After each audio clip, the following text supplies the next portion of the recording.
அஸ்ஸலாமு அலைக்கும் வரஹ்மத்துல்லாஹி வதஆலா பரக்கத்துஹு. என் பேர் அஃப்ரா. இன்றைக்கி நான் துல்ஹஜ்ஜோட சிறப்புகளை பற்றி சொல்ல போகிறேன் இன்ஷா அல்லாஹ். துல்ஹஜ்ஜுங்கிறது ஒரு இஸ்லாமிய மாதத்தில் ஒரு கடைசி மாதம் அப்படின்னு சொல்கிறாங்க. இது புனித மாதங்களில் ஒன்றாக இருக்குது அப்படின்னு சொல்கிறாங்க. இதில் உலகம் முழுவதும் உள்ள முஸ்லிம்களுக்கு கடமையாகப்பட்ட ஹஜ்ஜி யாத்திரைக்கு இந்த மந்த்தில் இந்த மாதத்தில் நடைபெறும் அப்படின்னு சொல்கிறாங்க. இதில் டே ஆஃப் அரஃபா ஃபஸ்ட்டு சிறப்பு என்ன அப்படின்னா டே ஆஃப் அரஃபா, அதாவது அரஃபா நாள். அரஃபா நாள் என்ன அப்படின்னா துல்ஹஜ் மாதத்தில் 9வது நாள் அரஃபா நாள் நடக்கும்.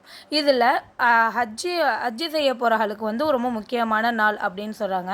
அதுவும் இல்லாமல் இதில் நோன்பு நோக்கிறதுக்கு மிகவும் நன்மை பயக்கிற நாளாக இருக்குது அப்படின்னு சொல்லிட்டு நம்ம நபி ஸல்லல்லாஹு அலைஹி வஸல்லம் அவர்கள் கூறியிருக்காங்க.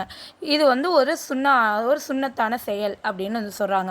அதுக்கப்புறம் ஈத் அல் அதா அப்படின்னா ஹஜ்ஜு பெருநாள். இது துல்ஹஜ் மாதத்தில் 10ஆம் நாள் நம்மளுக்கு நடக்குது அப்படின்னு சொல்கிறாங்க.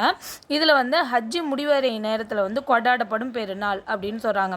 இப்போ இந்த ஹஜ்ஜு பெருநாளை நம்மளுக்கு என்ன நினைவூட்டுது அப்படின்னா, இப்ராஹிம் அலைஹிஸ்ஸலாம் தன் மகன் இஸ்மாயில் அலைஹிஸ்ஸலாமை அல்லாஹ்வுக்காக பலி கொடுக்கப்பட்ட செயலை கொடுக்கப்படும் போது அவங்க கொடுக்கப்பட தயாரான செயலுக்கு என்ன நினைவூட்டுது அப்படின்னு சொல்கிறாங்க. அதுக்கப்புறம் குர்பானிங்கிறத நம்ம ஹுத்தியா அப்படின்னு நம்ம சொல்லலாம். இது அல்லாஹ்வுக்காக ஒரு விலங்கினங்களை என்ன செய்யணும் அப்படின்னா பலி கொடுக்கறது அப்படின்னு சொல்கிறாங்க. இதில் நம்ம என்ன செய்யலாம் அப்படின்னா ஆடு, மாடு, ஒட்டகம் இதெல்லாம் நம்ம அல்லாஹ்வுக்காக பலி கொடுக்கலாம். இப்போ ஆடு பலி கொடுக்குறவங்க என்ன செய்யணும் அப்படின்னா ஒரு ஆளாக சேர்ந்து தான் பலி கொடுக்குற மாதிரி இருக்கும். அதே மாதிரி மாடு, ஒட்டகத்துக்கு 7 பேர் சேர்ந்த மாதிரி நம்ம அல்லாஹ்வுக்காக கொடுக்கலாம் அப்படின்னு சொல்கிறாங்க. அதுக்கப்புறம் அய்யாமுத் தஷ்ரீக்னா என்ன அப்படின்னா ஹஜ் பெருநாளுக்கு அப்புறம் 3 நாட்கள் உண்பதற்கும் பருகுவதற்கும் அல்லாஹுவை நினைவு கொள்வதற்கும் நம்ம